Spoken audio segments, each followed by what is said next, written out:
നടനും മോഡലുമായ ഷിയാസ് കരീമിനെതിരെ കേസെടുത്തു. പ്രണയം നടിച്ച 65 ലക്ഷം രൂപ തട്ടിയെടുത്തുവെന്ന യുവതിയുടെ പരാതിയിലാണ് കേസെടുത്തിരിക്കുന്നത്. പാലാരിവട്ടം പോലീസാണ് കേസെടുത്തത്. കൂടുതൽ വിവരങ്ങൾ ശ്യാംപ്രസാദ് ഉത്തമൻ നൽകും. ശ്യാമ, മുൻപും ഒരു പീഡന പരാതിയിൽ പോലീസ് നടപടി നേരിട്ടിട്ടുണ്ട്. ഷിയാസ് ഇപ്പതാ സമാനമായ രീതിയിൽ ഒരു പരാതി കൂടി വന്നിരിക്കുകയാണ്. ഏതൊക്കെ വകുപ്പുകൾ ചുമത്തിയാണ് കേസെടുത്തിരിക്കുന്നത്?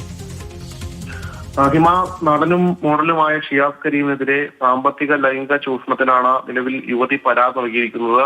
അതായത് തന്റെ സുഹൃത്തും പങ്കാളിയുമായിരുന്ന ഷിയാസ് കരീം തന്നെ ലൈംഗികമായും സാമ്പത്തികമായും ചൂഷണം ചെയ്ത് 65 ലക്ഷം രൂപ തട്ടിയെടുത്തതായാണ് യുവതിയുടെ പരാതി പാലാരിവട്ടം പോലീസിൽ നൽകിയിരിക്കുന്നത്. ഇതിൽ ആണ് ഇപ്പോൾ പാലാരിവട്ടം പോലീസ് നിലവിൽ കേസെടുത്തിരിക്കുന്നത്. നിലവിൽ പാലാരിവട്ടം പോലീസ് ചുമത്തിയിരിക്കുന്ന വകുപ്പുകൾ, അതായത് സ്ത്രീത്വത്തെ അപമാനിച്ചു, സാമ്പത്തിക വഞ്ചന, റിട്ടേണിംഗ് ഉൾപ്പെടെയുള്ള വകുപ്പുകളാണ് നിലവിൽ ഷിയാസ് കരീമിനെതിരെ പോലീസ് ചുമത്തിയിരിക്കുന്നത്.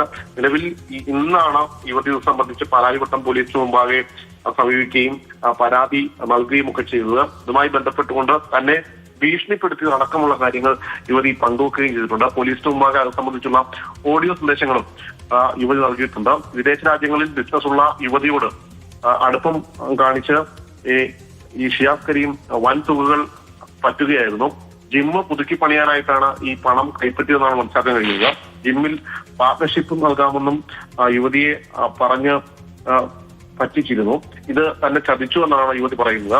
എന്തായാലും ഈ പരാതിയിൽ ഇൻസ്റ്റഗ്രാം ചാറ്റ്, വോയിസ് റെക്കോർഡ്, പണം പലപ്പോഴായി നൽകിയിട്ടുള്ള അക്കൗണ്ട് കൃത്യമായ രേഖകളെല്ലാം പോലീസിന് കൈമാറിയിട്ടുണ്ട്. യുവതിയുടെ പരാതിയിൽ ഷിയാസ് കരീമിനെതിരെ കേസെടുത്തിരിക്കുകയാണ്. ശ്യാംപ്രസാദ് ഉത്തമനാണ് വിവരങ്ങൾ പങ്കുവച്ചത്.